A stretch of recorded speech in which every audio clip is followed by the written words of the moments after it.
आइए आज की ऑनलाइन प्रार्थना में आप सबों को स्वागत करते हैं ताकि आप सब यहाँ पर ऑनलाइन सर्विस को अपने घर पर सुनते हुए परमेश्वर के चरण में बैठी हैं। हमारे सेंट थॉमस चर्च के सारे लोगों को मैं स्वागत करता हूँ।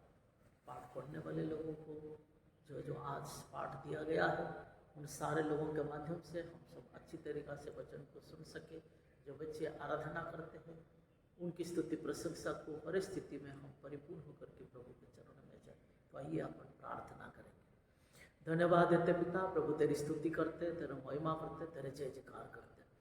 पिता तेरी दास से, तेरे अनुग्रह से इस समय हम सब अपने जीवन को तेरे हाथों में समर्पण कर रहे हैं पिता, ताकि इस ऑनलाइन सर्विस में तू ना हम सबों के साथ में रहा, हमें सुनने के लिए ओ प्रभु इस वचनों को सुनने के लिए तेरे चरणों में प्रभु बैठने के लिए अपने घरों पर तूने आशीषित किया, इसलिए धन्यवाद। जो भी प्रभु स्तुति प्रशंसा आराधना हम करते हुए तेरे वचनों को सुनने के लिए जा रहे हैं पिता, तेरे महिमा करते हैं। उस वचनों के माध्यम से हमारा जीवन को आगे बढ़ने के लिए तो हमें मार्गदर्शन कर, तेरे कृपा, तेरे अनुग्रह, तेरा आशीष हमारे साथ में होने दे। आगे की सारे विधि को तेरे हाथों में समर्पण करते हैं। हमारे उद्धार करता यीशु के नाम से मांगते, सुन और ग्रहण कर, आमीन। आइए हम आज की आराधना की शुरुआत करें और कुछ गीतों गाकर हम परमेश्वर को धन्यवाद दें। उद्धार है, चंगाई है, इस गीत को गाकर हम परमेश्वर की स्तुति आराधना करें। उद्धार है, चंगाई है, रिहाई है यीशु नाम। उद्धार है, चंगाई है, रिहाई है यीशु नाम। यीशु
going to speak some verse of Jeremiah 26:10-15.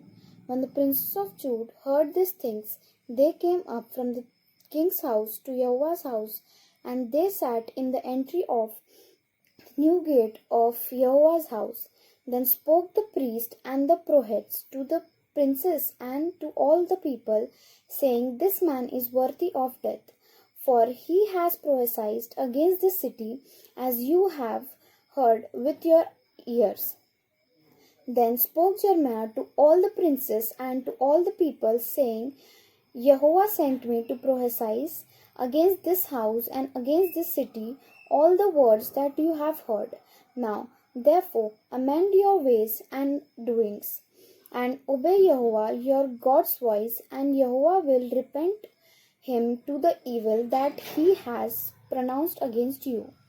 But as for me, behold, I am your hand. Do with me as in good and right in your eyes. Only now for certain that if you put me to death, you will bring innocent blood on yourself, and on this city and on its inhabitants.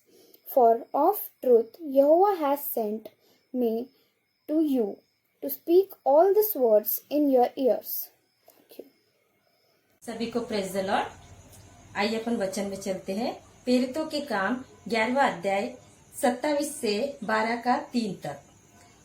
उन्हीं दिनों में कई भविष्यवक्ता यरूशलेम में अनंतिकिया में आए। उनमें से अबुकुस नाम एक ने खड़े होकर आत्मा की प्रेरणा से यह बताया कि सारे जगत में बड़ा अकाल पड़ेगा, और वह अकाल कलुदियुस के समय में पड़ा। तब चेलों ने ठहराया कि हर एक अपनी अपनी पूंजी के अनुसार यहूदियों में रहने वाले भाइयों की सेवा के लिए कुछ भेजे। उन्होंने ऐसा ही किया, और बरनबास और शाऊल के हाथ प्राचीनों के पास कुछ भेज दिए। उस समय हेरोदेस राजा ने कलीसिया के कई व्यक्तियों को दुख देने के लिए उन पर हाथ डाले।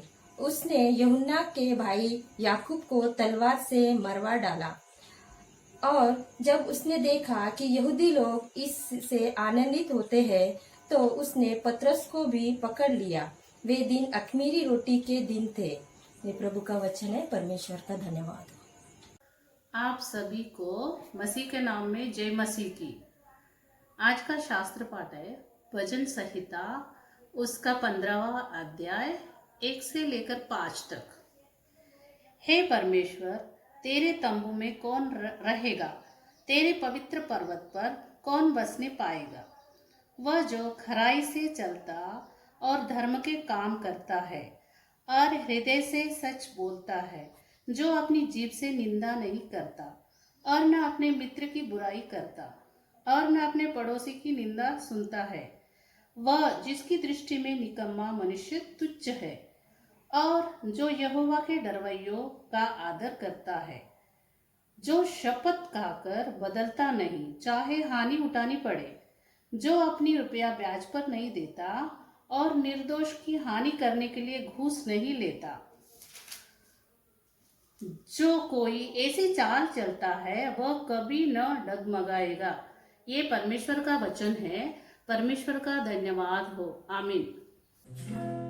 हम एक और गीत गाकर उस परमेश्वर की स्तुति आराधना करें। कमजोर दिल की ताकत है यीशु। इस गीत को गाकर हम परमेश्वर को धन्यवाद दें। कमजोर दिल की ताकत है यीशु, बेआस लोगों की हिम्मत है यीशु।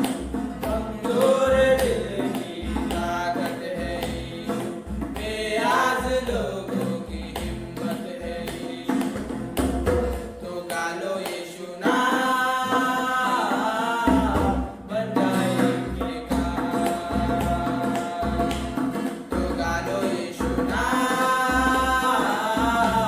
बन जाएंगे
आज हम लोग पवित्र शास्त्र में से कुछ वचनों को पढ़ेंगे। मरकुस रचित सुसमाचार उसका 10वां अध्याय 35 से 45 तक।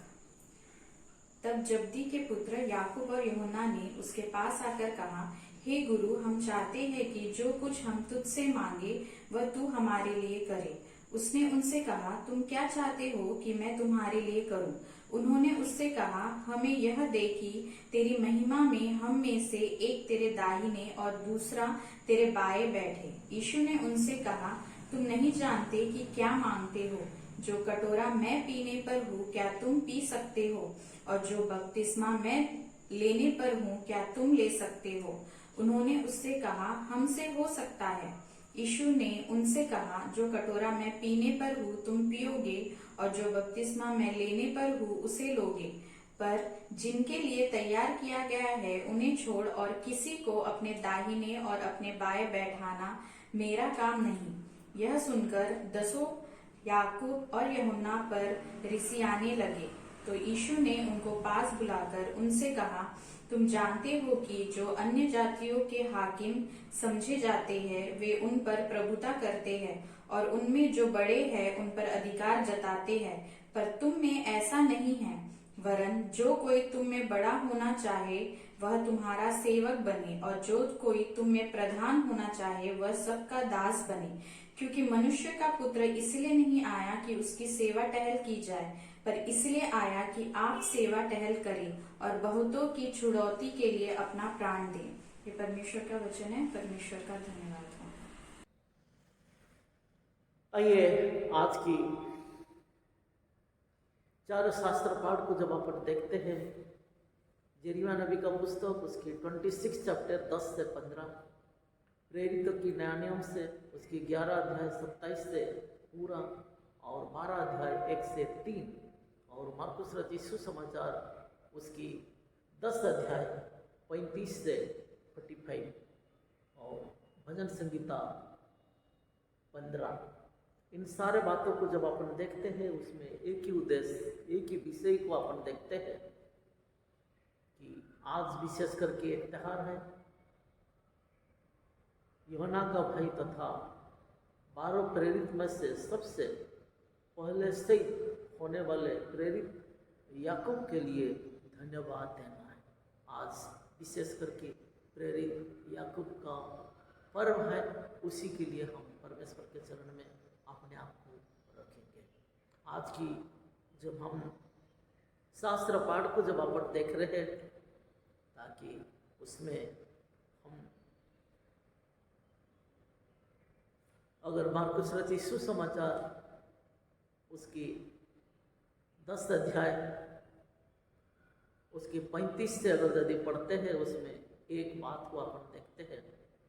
उसमें इस प्रकार लिखा है, तब जब्दी के पुत्र याकूब और यूहन्ना ने उसके पास आकर कहा, हे गुरु, हम चाहते हैं कि जो कुछ हम तुझसे मांगे वह तू हमारे लिए करे। उसने उनसे कहा, तुम क्या चाहते हो कि मैं तुम्हारे लिए करूं? उन्होंने उससे कहा, हमें याद है कि तेरे महिमा में हम में से एक तेरे दाहिने और दूसरे तेरे बाएं बैठे। ताकि उन लोगों ने प्रभु के सामने वही प्रार्थना कर रहे कि एक दाहिने में और एक बाएं में बैठे। इन बातों को जब अपन देखते हैं आज की सुसमाचार में, उन दोनों भाई आकर की प्रभु के सामने ओली करते हैं कि ताकि तू जब दोबारा आओगे और जब न्यायाधीश के रूप में इस पृथ्वी पर आओगे, ताकि हम दोनों भाई आपके दाएं और बाएं में बैठना चाहते हैं। परंतु प्रभु यीशु ख्रीस्त कहता है कि उस स्थान को मेरे पिता ने ठहराया, उस स्थान को मेरे पिता ने ठहराया। यह सुनकर 10 याकूब और यूहन्ना पर रिसियाने लगे। तो यीशु ने उनको पास बुलाकर उनसे कहा, तुम जानते हो कि जो अन्य जातियों के हाकिम समझे जाते हैं वे उन पर प्रभुता करते हैं और उनमें जो बड़े हैं उन पर अधिकार रखते हैं, पर तुम में ऐसा नहीं, वरन जो कोई तुम में बड़ा होना चाहे वह तुम्हारे सेवक बने, और जो कोई तुम में प्रधान होना चाहे वह सबका दास बने। क्योंकि मनुष्य का पुत्र इसीलिए नहीं आया कि उनकी सेवा टहल की जाए, पर इसीलिए आया है कि आप सेवा टहल करें और बहुताई की चुनौती के लिए अपना प्राण दें। प्रभु यीशु क्रिस्त ने कहता है। और यदि तुम बड़ा बनना चाहते हैं, तुम एक सेवक बनकर के सभी की एक सेवा करने के लिए अपने कार्यों को करो। सचमुच में आज जब हम अपने समाज में अपने आप को जब अपन बड़ा समझते हैं, ताकि उन सेवा में जब हम लगे रहते हैं, उनकी हर छोटी मोटी कार्यों को जब हम सहायता करते हैं और उन लोग प्रसन्न होते हैं और कहते हैं कि यह हमारा नेता है, हमें हर कार्यों में अपने सहायता देता है। और ठीक उसी प्रकार चर्च में भी जब हम कार्य करते हैं, ताकि हम हर वर्ग के लिए, हर समाज के लिए किसी को हम किसी प्रकार की पक्षपात नहीं करते हैं। सभी लोगों के लिए जब हम प्रार्थना करते रहते हैं तो प्रभु प्रसन्न हो जाता है। कभी कभी हमारा जीवन में कई बातें ऐसे उत्पन्न हो जाता है, किसी को हम सामने करते हैं, किसी को पीछे करते हैं, जिससे चर्च में फूट पड़ जाती है। और इसी प्रकार के कार्य को ना करते हुए हम सभी को समान तरीका से अपने को देखना है। प्रभु के सामने कोई बड़ा छोटा नहीं है, कोई बड़ा छोटा नहीं है। सभी लोग उस कार्यों को कर सकते हैं, उस प्रार्थना को बोल सकते हैं, उस परमेश्वर की स्तुति कर सकते हैं। मैं जब पहली बार 96 में जब मैं पास्टर होकर के पहला मेरा चर्च था, उसी चर्च में हमारा चर्च में एक एसडीओ था और वो बच्चों का संडे स्कूल लेता था। और समय पर, एकदम समय पर सब लोग समय से थोड़ा सा चुक जाते थे। वो एकदम समय पर 9 बजे बोले 9 बजे आ जाता था। और जैसे सारा शास्त्र पाठ पढ़ जाते, बच्चों को सब लेकर के जाता था। और मेरे ही पार्सनेज में वो नीचे बैठ करके वो बच्चों के साथ में ही वो बैठ करके बच्चों का संडे स्कूल वगैरह लेता था, बच्चों को सिखाता था। पहले तो मुझे मालूम नहीं था ये एसडीओ है, परंतु जब बाद में मुझे मालूम पड़ा, बाप रे, बोला इतना बड़ा ऑफिसर। और ठीक उसी प्रकार हम भी अपना जीवन प्रभु के सम्मुख में रखते हैं, क्योंकि प्रभु उसे एसडीओ के रूप से नहीं देख रहा था, प्रभु उन्हें एक विश्वासी के रूप में देख रहा था। इसलिए जब हम हमारा समय जब प्रभु के पास में जब हम देखते हैं, हम जाते हैं तो प्रभु हमें एक बालक के रूप में अपने स्थान में देखता है। इसलिए वो कहा, तुम मेरे बालक हो। और उस बालक के रूप में जब हमें देखते हैं, ताकि जो बड़ों को जैसा प्यार देता है वही प्यार हमें देता है। हम जब छोटे बच्चों को हमारा घर में जब जन्म होते हैं, ताकि उनको किस प्रकार हम देखते हैं, किस प्रकार हम प्यार करते हैं, ठीक प्रभु यीशु ख्रीस्त यह प्रभु परमेश्वर भी हमें वही प्यार देता है, वही प्यार हमें दिखलाता है। और इसीलिए उसी के हिसाब से जब हम अपना जीवन को व्यतीत करते हैं, तो परमेश्वर का उस अनुग्रह को, परमेश्वर का उस सामर्थ्य को अपना जीवन में देखते हैं। इसीलिए हमें अगर यदि बड़ा बनना है हमारा समाज में, हमारा कलीसिया में, हमारा देश में, तो हमें हमारे देशवासियों की भली सही रीति से अपने को सेवकाई करना है। हमारा समाज में सही रीति से उनके सामने अपने को मेल मिलाप की जीवन यापन करना है।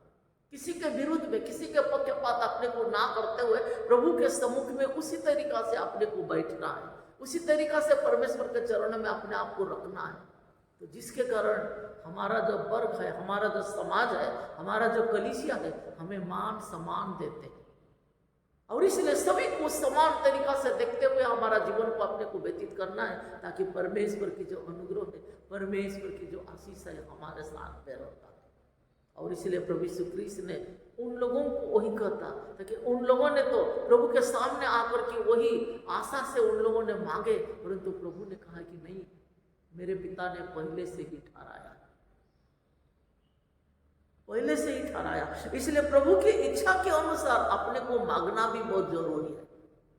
प्रभु की इच्छा के अनुसार अपने को मांगना भी जरूर है। प्रभु की इच्छा क्या है उस बातों को समझना भी बहुत जरूरी है। और इसलिए प्रभु ने कहा मुझसे प्रार्थना कर, मैं तुझसे बताऊंगा जो तू नहीं जानते है। और इसलिए हमें प्रार्थना करना है, और प्रार्थना पूर्वक जब हम प्रभु के सम्मुख में रखते हैं, परमेश्वर के चरण में जब अपन बोलते हैं, परमेश्वर का अनुग्रह को, परमेश्वर का आशीष को हम अपना जीवन में देखते हैं, अपना जीवन में देखते हैं। आज का पहला शास्त्र पाठ को जब अपन पढ़ रहे थे उसमें देखते हैं, अगर यदि जेरिया नबी का पुस्तक उसकी 26 अध्याय 26 चैप्टर उसकी 10 से अगर यदि 15 तक अगर यदि पढ़ते हैं, उसमें बहुत सुंदर बात को देखते हैं। 12 पद में इसको उसी प्रकार कहा गया है, तब जेरिया ने सब हकीम और सब लोगों से कहा, जो वचन तुमने सुना है उसे यहोवा ही ने मुझे इस वचन और इस नगर के विरुद्ध भविष्यवाणी की रीति पर कहने के लिए भेज दिया है। परमेश्वर की दास लोगों को, उनको परमेश्वर बात करता था और उनके माध्यम से हमारे पास परमेश्वर का वचन पहुंचता था। और उस बातों को इसमें जेरिया नबी ने कहता है कि तुमने जो सुने हैं वो मैं मेरी ओर से नहीं कहता, ताकि उस यहोवा प्रभु परमेश्वर ने मुझे कहा और उस बातों को मैं तुम्हें सुनाता। इसलिए वो कहता है कि देख, मैं तुम्हारे वंश, तुम्हारे बस में हूं, जो कुछ तुम्हारी दृष्टि में भला और ठीक हो वही मेरे हाथ करे। पर यह निश्चय जान कि यदि तुम मुझे मार डालोगे तो अपने को और इस नगर को और इसके निवासियों को निर्दोष के हत्यारे बनाओगे, क्योंकि सचमुच यहोवा ने मुझे तुम्हारे पास यह सब वचन सुनाने के लिए भेजा है। कि उनके विरोध में खड़े हुए लोगों ने उनको मारने के लिए कहते थे, और इसलिए वो वही कहता है, तुम्हारे नगरों पर, तुम्हारे पर वो श्राप आएगी। मेरे प्रियो, आज बुलाए हुए लीडर बनना, एक अगुवाई, एक समाज की एक अगुवाई करना एक अलग है, एक कलीसिया की अगुवाई करना एक अलग है, एक देश की अगुवाई करना एक अलग है, एक कलीसिया की अगुवाई करना एक अलग है। क्योंकि कलीसिया में प्रभु ने उन्हीं में से उनको चुन करके उनको चिरकाल तक, उनकी मृत्यु तक उनको अगुवाई करके उस कलीसिया में रखता है, उस कलीसिया में रखता है। उस पादरी को जब तक वो मृत्यु नहीं होता है तब तक वो पादरी बन करके रहता है, रिटायर्ड हो जाता है, लेकिन फिर भी वही रोटी को वो तोड़ते रहता है, वही सेवकाई करते रहता है। परंतु एक लीडर एक 3 साल के लिए आता है, 5 साल के लिए आता है, उसके बाद उनकी जीवन उस लीडर से समाप्त हो जाता है। परंतु एक परमेश्वर की जो सेवा करता है, उसे जो प्रभु बुला लेता है, उसे जब अभिषेक करता है, उसे मृत्यु तक परमेश्वर उनके साथ में रहता है। अपने लोगों के लिए उसे कहता है कि जाओ, ये वचन को मेरे लोगों के बीच में बांटो, मेरे लोगों को सुनाओ, मेरे लोग मुझसे दूर होते जा रहे हैं, उससे बोलो, उससे बोलो, उससे बोलो। तो इसीलिए इन सारे बातों को जब अपन देखते हैं, ताकि हम चर्च की उस पादरियों को, उस पास्टरों को, उस याजक को एक लीडर के साथ अपन तुलना नहीं कर सकते। उनमें से और इसमें से बहुत अलग है। और इसलिए प्रभु यीशु ख्रिस्त ने, परमेश्वर ने, एलिया उस याजक ने भी साउल को कहा था कि तुम राजा के लिए अभिषेक हो, याजक के लिए नहीं। क्योंकि जिस दिन उस वेदी की उस रोटी को वो निकाल करके खाया और अपने साथियों को भी दिया था, उसी समय उस याजक ने कहा था, क्योंकि साउल ने कहा था कि मैं भी अभिषिक्त हूं, परंतु साउल ने कहा कि नहीं, तुम, उस याजक ने कहा साउल को, क्योंकि तुम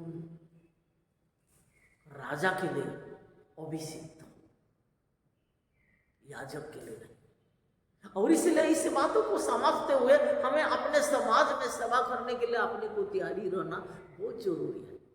तो हमारा सेवाभाव में, हमारा सेवकाई में हमें एक अच्छी सफलता मिलता है, हमारा सेवकाई में अच्छी लोगों की एक प्रशंसा पात्र अपन बन सकते हैं, और प्रभु यीशु ख्रीस्त की अभिषेक भी हमारे साथ में रहता है। और इसलिए वो अगर यदि हम समझने नहीं सकते हैं तो हमारा जीवन में कभी कभी हम अभिशाप के बदले श्राप को लेकर के आ जाते हैं। और इसलिए वो समझना बहुत जरूरी है, और उसी प्रकार हम अपना जीवन को व्यतीत करना है। और इसलिए इसमें यिर्मयाह नबी वही कहता है, अगर यदि उसको बार बार पढ़िए, पूरा उसको 10 से पूरा 15 तक आप बार बार पढ़िए, उसको अच्छी तरीका से आप समझ सकते हैं। और इसीलिए सेवा करने के लिए जब हम प्रभु के पास में आते हैं, ताकि हम बड़ा कि वह हम छोटा कि वो तुच्छ वो बड़ा हमें नहीं समझना है, हमें सभी को समान तरीका से देखना है, सभी को समान तरीका से देखना है। और इसलिए यीशु मसीह वही कहता है, तुम में से कोई बड़ा बनना चाहते हैं तो तुम सेवा करो, जो तुम में छोटे हैं उसकी सेवा करो। और आज कलीसिया में ऐसे कई प्रकार के लोग आते हैं, उनके बीच में यदि हमें सेवा करना है, सभी को अपने को समान देखना है, सभी को अपने को समान देखना है। तब हम उस कलीसिया में एक अच्छी पासवान की कार्य कर सकते हैं, अच्छी एक पास्टरशिप की हम लीडरशिप दे सकते हैं। और समाज में भी उसी प्रकार, जब हमारा समाज में भी अपना सेवकाई की समाज में भी अगर यदि अपन देखते हैं, उसी प्रकार जब अपन करते हैं, ताकि समाज के लोग भी हमें कहते हैं कि यह हमारा अच्छा नेता है, अच्छा लीडर है, और उन सारे बातों को अपन जानकारी ले सकते हैं।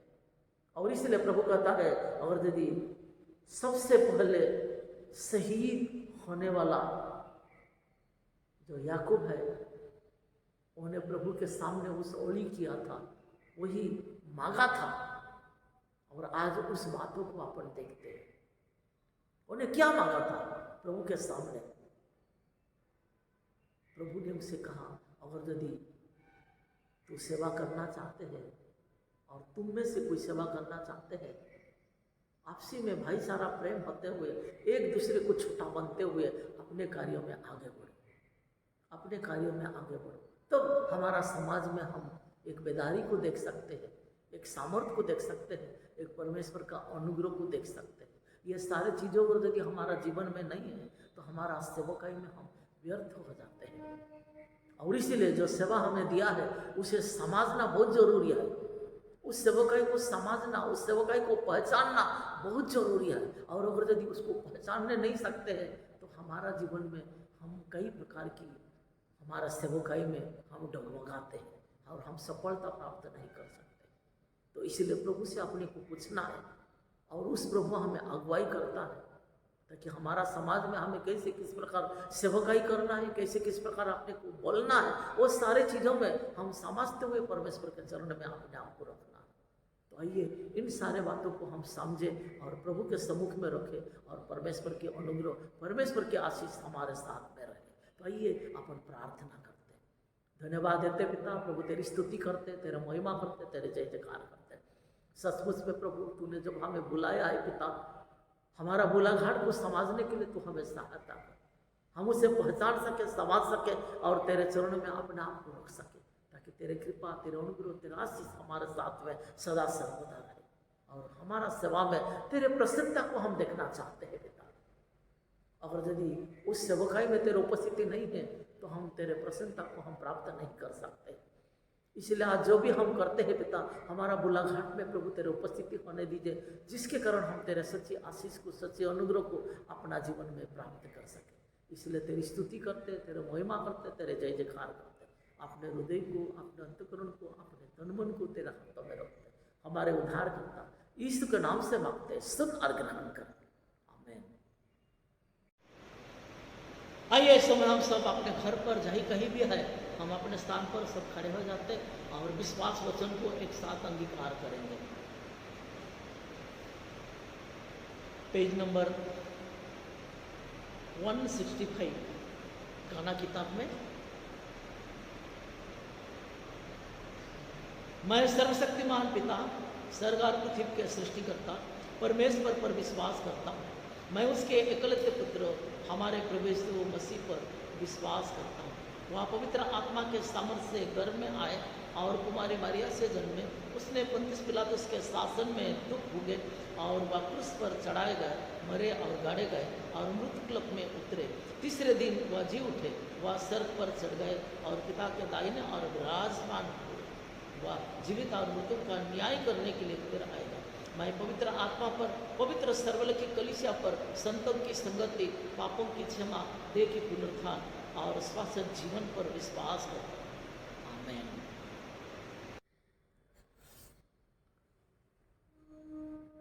आइए आज की इस नोटिस को अपन सुनते हैं कि हमारा जो लिस्ट लगा हुआ है, अपन लिस्ट को देखें और समय पर वो सारी चीज़ों को भरें, तो जिसके कारण आने वाले दिनों में हम किसी प्रकार के डिफॉल्टर ना होते हुए चर्च की सारे कार्यों को हम सुचारू रूप में पूरी कर सकें। आगे की नोटिस हमारा सेक्रेटरी साहब हमें बताएंगे, हम उनकी ओर से हम उस नोटिस को सुनेंगे। सभी को प्रेज द लॉर्ड। सबसे पहले मैं परमेश्वर को धन्यवाद देना चाहता हूँ आज के इस सुंदर से दिन के लिए जो कि परमेश्वर ने हम सबके जीवन में दिखाया है। और आज की इस ऑनलाइन आराधना में मैं आप सभी का स्वागत करता हूँ। आज की जो सूचनाएं हैं वो इस प्रकार से है। हमारी हर रविवार की जो ऑनलाइन आराधना है सुबह 11 बजे शुरू होती है। मैं आप सभी से गुजारिश करता हूँ कि आप पूरे अपने परिवार के साथ में इस ऑनलाइन आराधना को आप सुबह 11 बजे देख सकते हैं।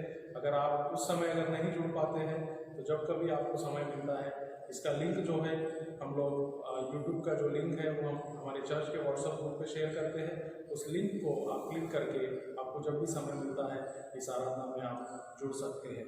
फिर एक बार मैं आप सभी से गुजारिश करता हूँ कि इस ऑनलाइन आराधना में आप लोग हर रविवार बिना चूके आप लोग जुड़िए ताकि प्रभु की आशीष आप सभी को मिलती रहे।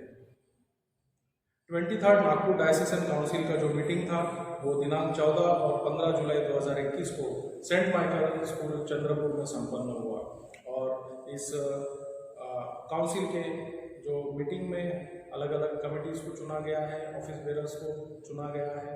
और काउंसिल का जो मीटिंग था प्रभु की दया से काफ़ी शांति से और काफ़ी स्मूथली सारी चीज़ों को परमेश्वर ने वहाँ पर पूरा किया है। और जो एग्जीक्यूटिव कमेटी वहाँ पर चुना गया है वो मैं आप सभी को सूचित करना चाहता हूँ। मुझे बहुत खुशी हो रही है कि एग्जीक्यूटिव कमेटी में इस बार हमारे चर्च से मुझे वहाँ पर प्रतिनिधित्व मिला है एग्जीक्यूटिव कमेटी मेंबर के रूप में। और जो एग्जीक्यूटिव कमेटी है उसमें कुल 15 लोग हैं और उन सभी के नाम मैं यहाँ पर आप सभी को बताना चाहता हूँ। राइट रेवरेंड एंड्रू राठौड़ जो कि हमारे बिशप हैं नागपुर डायसिस के, वो चेयरमैन हैं। Reverend Arif Umar Saheb vice president, Mrs Manjusha Stephenson secretary, Mr Samson Samuel treasurer, Mrs Rachna Singh, Mr Vijay Sutar, Doctor Martin Azim, Mr Vikas Kolekar, Reverend Vijay Salve, Reverend Markus Khandekar, Reverend Prakash Pawar, Miss Sonia Singh, Mr Jayraj Tandra, Mrs Sarah Edgar और मिस्टर जोएल मोने। ये 15 लोगों का एग्जीक्यूटिव कमेटी है जो आने वाले 3 साल में हमारे नागपुर डायसिस और हमारे सभी कलीसियाओं के उन्नति के लिए कार्य करेंगे। और मैं आप सभी से गुजारिश करता हूं कि इस एग्जीक्यूटिव कमेटी के लिए आप प्रार्थना करें कि परमेश्वर इन सभी की सहायता करे, अगुवाई करे और हमारे डायसिस की उन्नति के लिए ये लोग सभी कार्य करें। इस बात के लिए आप अपने पारिवारिक प्रार्थना में याद करें। उसी प्रकार से इस काउंसिल में अलग अलग कमेटीज़ को गठित किया गया है और इसमें हमारे जो बाकी के 4 सदस्य हैं Mr Sudhir Arkilla, Mrs Vijaya John, Mrs Isha Kalwal और मिस साक्षी बुतार्थी, इन चारों को भी अलग अलग कमेटीज में स्थान मिला है। इसके लिए मैं परमेश्वर को धन्यवाद देता हूं और उन चारों को भी मैं बधाई देना चाहता हूं। 2019-20 और 20-21 का जो फर्स्ट टेंटेटिव वोटर लिस्ट है वो दिनांक 10 जुलाई को अप्रूव करके नोटिस बोर्ड पे लगाया गया है। आपको जब भी समय मिलता है तो आप चर्च में आके अपना नाम उसमें देख सकते हैं। उस लिस्ट को हमने व्हाट्सएप पे भी शेयर किया है, आप उसमें भी चेक कर सकते हैं। और अगर आपके कोई भी ड्यूज़ है मंथली प्लेज या मंथली कलेक्शन से रिलेटेड, अगर कोई भी मंथ में अगर आपका छूटा है तो उसको आपको 25 जुलाई 2021 के पहले क्लियर करना है। 25 जुलाई तक का समय ही रहेगा और 25 जुलाई के बाद में अगर आप करते हैं तो आपका नाम वोटर लिस्ट में नहीं आएगा। सो जिन लोगों का नाम इस फर्स्ट लिस्ट में नहीं है उन सभी से मैं गुजारिश करता हूं कि 2019-20 और 20-21 के जो तत्कालीन ट्रेजरर मिस्टर इजराइल मंत्री से आप संपर्क करें और जो भी महीना आपका छूटा है उस महीने का आपको मंथली प्लेज क्लियर करना है 25 जुलाई 2021 के पहले। और मंथली प्लेज क्लियर करने के लिए जो हमारे प्रेजेंट जो ट्रेजरर है मिस्टर जेम्स मंत्री, आप उनके पास में जो अपना मंथली प्लेज है वो जमा कर सकते हैं। तो कृपया इस बात का ध्यान रखें और 25 जुलाई की तारीख को आपको याद रखना है। 25 जुलाई के बाद में जो सेकंड लिस्ट लगेगा वो उसमें किसी तरह का एडिशन नहीं होगा उसके बाद में। तो कृपया मैं आप सभी से गुजारिश करता हूं कि जो भी ड्यूज़ है आपके 25 जुलाई के पहले आपको क्लियर करना है। आपके जो मंथली ऑफरिंग है, मंथली प्लेज है या थैंक्स गिविंग है, बर्थडे ऑफरिंग है, मैरिज एनिवर्सरी ऑफरिंग है या फिर किसी भी प्रकार का डोनेशन है, आप ऑनलाइन पे कर सकते हैं। ऑनलाइन पे करने के लिए हमारा जो चर्च का यूको बैंक का अकाउंट है वो हमने व्हाट्सएप ग्रुप पे शेयर किया है, आप उस पर ऑनलाइन पेमेंट कर सकते हैं। ऑनलाइन पेमेंट करने के बाद में जो उसका स्क्रीनशॉट है आप ट्रेजरर, पास्टर साहब या सेक्रेटरी को आप सेंड कर सकते हैं ताकि हम लोग उसकी जो रसीद है समय पर आपको दे सकें। अगर आप ऑनलाइन पे नहीं कर सकते हैं तो जब कभी आप चर्च में प्रार्थना के लिए आते हैं तो यहाँ पर जो दान पेटी है, दान पेटी में भी आप अपना दान दे सकते हैं या फिर डायरेक्टली आप पास्टर साहब या ट्रेजरर के पास में भी प्रार्थना करके अपना दान जो है उसे जमा कर सकते हैं। हमारे कलीसिया में कुछ लोग बीमार हैं, उन लोगों के लिए मैं चाहूँगा, आप सभी से गुजारिश करता हूँ कि आप उनके लिए प्रार्थना करें। विशेष तौर से Mrs Pushpa Atkor, Mr Ashok Atkor, Mr Swamidas Tandra, Mr Yohan Madar, Mr DK Sundar Rao, Mr Lazarus Mantri, Mrs Veena Patil, Mrs Sunita Yesuratnam Tandra, Mrs Shaila Kalwal, Mrs Shyamala Channu, Mrs and Mr Sundarrao Baikar, Mrs and Mr Samuel Tandra, ये सभी हमारे कलीसिया के सदस्य हैं और किसी न किसी बीमारी से पीड़ित है। इन सब की चंगाई के लिए आप अपने व्यक्तिगत और पारिवारिक प्रार्थना में याद रखें। उसी प्रकार से मैं चाहूँगा, आप सभी से गुजारिश करता हूँ कि हमारे बिशप साहब राइट रेवरेंड एंड्रू राठौड़ साहब के लिए प्रार्थना करें। नवनिर्वाचित vice president reverend Arif Umar साहब, नवनिर्वाचित सेक्रेटरी मिसेस मंजूषा स्टीफनसन और नवनिर्वाचित treasurer Mr Samson Samuel, executive committee और हमारे डायसिस के सभी पास्टर्स, हमारी पास्टरेट कमेटी, महिला मंडल, यूथ फेलोशिप, संडे स्कूल और हमारे कलीसिया के सभी सदस्यों के लिए आप अपने घर परिवार में जब कभी प्रार्थना करते हैं तो इन सभी के लिए आप अपनी प्रार्थना में याद रखें। और सबसे विशेष बात यह है कि आने वाले दिनों में रविवार की आराधना फिर से शुरू हो सके, इस बात के लिए आप विशेष करके प्रार्थना करें, क्योंकि अभी भी स्थिति सामान्य नहीं हुई है।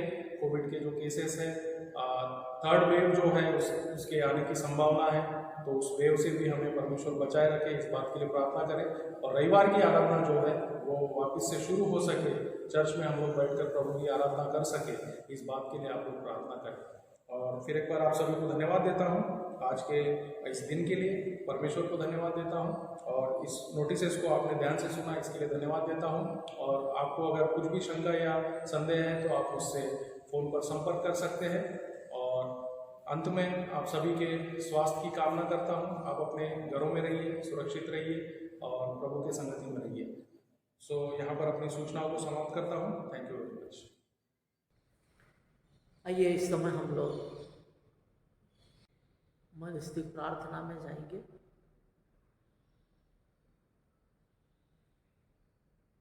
जो भी हमारे इस देश के लिए, हमारे शहर के लिए, हमारे डायसिस के लिए, हमारे समाज के लिए अपन प्रार्थना करेंगे ताकि परमेश्वर के अनुग्रह, परमेश्वर के आशीष हमारे साथ में रहे।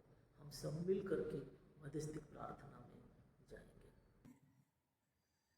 आइए हम परहित निवेदन के लिए परमेश्वर के कदमों में जाएंगे।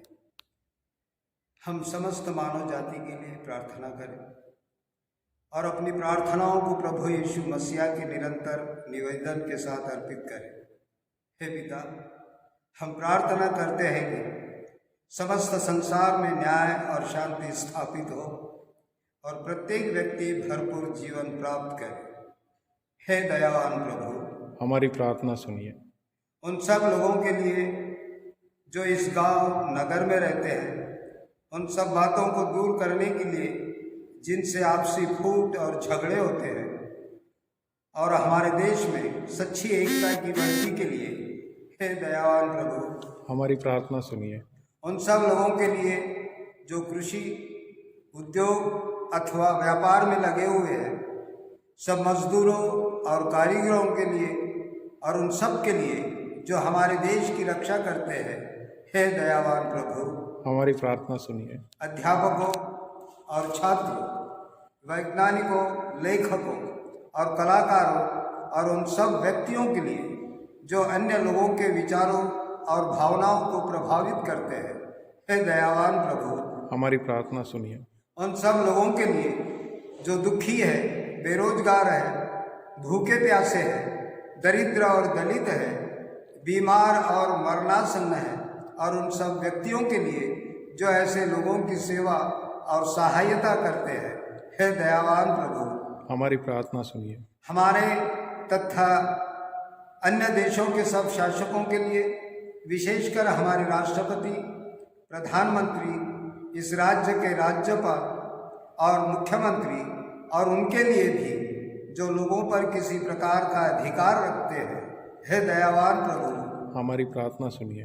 संपूर्ण मसीही समाज की एकता और मेल मिलाप के लिए और समस्त संसार में उनकी गवाही और सेवा कार्य के लिए, हे दयावान प्रभु हमारी प्रार्थना सुनिए। भारत में आपकी समस्त कलिसिया के लिए, उसकी परिषदों तथा विशेषकर हमारे प्रमुख धर्माचार्य, दक्षिण भारत की कलिसिया के प्रमुख धर्माचार्य और मारधोमा कलिसिया के मेट्रोपॉलिटन, हमारे बिशप, हमारे पुरोहित और आपकी कलिसिया के सब अन्य धर्म सेवकों के लिए कि वे सच्चाई और लगन से आपकी सेवा करें, हे दयावान प्रभु हमारी प्रार्थना सुनिए।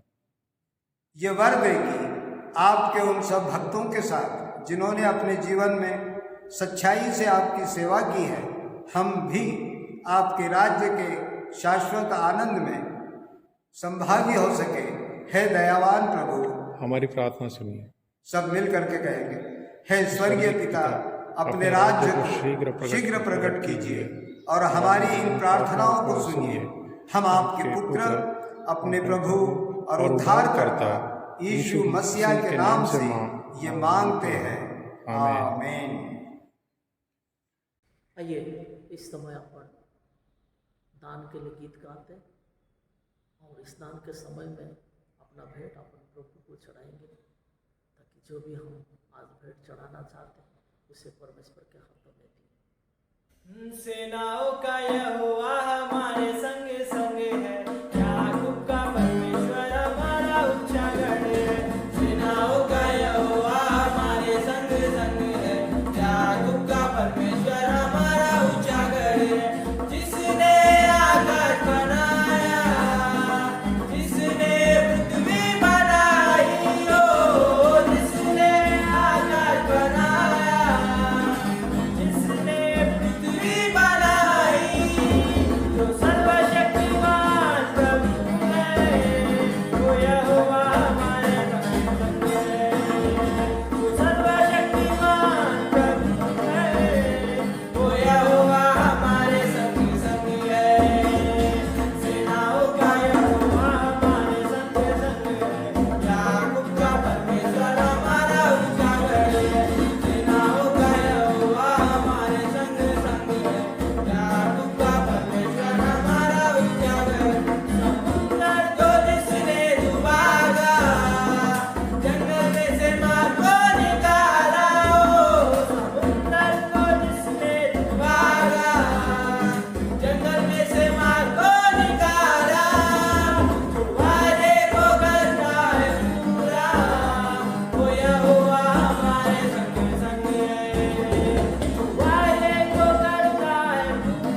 आइए इस समय अपन दान के लिए अपन प्रार्थना करेंगे।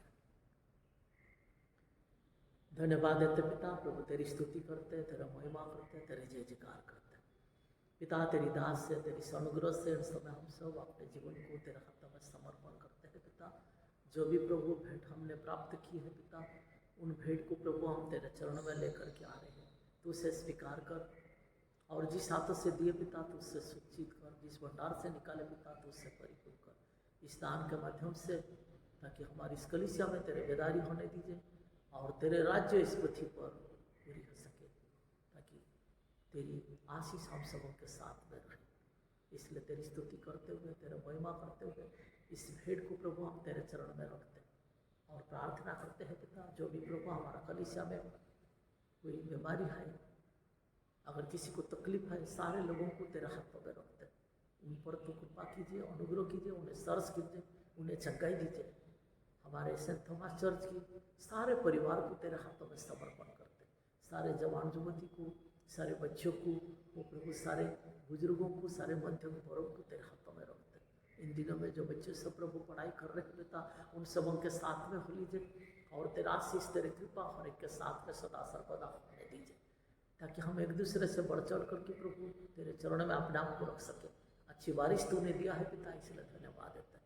तेरे कृपा, तेरे अनुग्रह, तेरा आशीष होने दीजिए। जो खेती बाड़ी जोत रहे पिता, उन सबों को तो सहायता करो। जो बिजनेस कर रहे पिता, उन सबों को तो आशीषित कर। जो ड्यूटी में आते जाते हैं पिता, उन्हें भी प्रभु तू उनसे संभाल और एक के साथ में रह करके तेरे कार्य और तेरी कृपा, तेरे अनुग्रह हमारे साथ में सदा सर्वदा होने दे। हमारा मुलाकात में तेरे उपस्थिति सदा सर्वदा होने दे। इसलिए तेरे महिमा करते हैं, तेरी स्तुति करते हैं, तेरे जय जयकार करते हैं। धन्यवाद देते हैं पिता, अपने जीवन को, अपने अंतकरण को, अपने तन मन को, हमारे हृदय को तेरे हाथों में रखते हैं। हमारे उद्धारकर्ता यीशु मसीह का नाम से मांगते हैं, सब अर्घ ग्रहण कर। आमीन। आइए इस समय हम सब मिल करके प्रभु की प्रार्थना एक साथ कहेंगे। हे हमारे पिता, तू जो स्वर्ग में है, तेरा नाम पवित्र माना जाए, तेरा राज्य आए, तेरी इच्छा जैसे स्वर्ग में पूरी होती है वैसे इस पृथ्वी पर भी हो। हमारे दिन भर की रोटी आज हमें दे, जैसे तो हमारे अपराधों को क्षमा करते हैं वैसे तो हमारे अपराधों को क्षमा कर, और हमें परीक्षा में ना डाल परंतु बुराई से बचा, क्योंकि राज सार पराक्रम और महिमा अबार सर्वदा तेरी ही है। आमीन। और हमारे प्रभु यीशु ख्रीस्त का अनुग्रह, ईश्वर पिता का प्रेम और पवित्र आत्मा की सहभागिता और पिता और पुत्र और पवित्र आत्मा की आशीष हम सबों के साथ सदा सर्वदा जीता और राजत्व करता रहे। आमीन।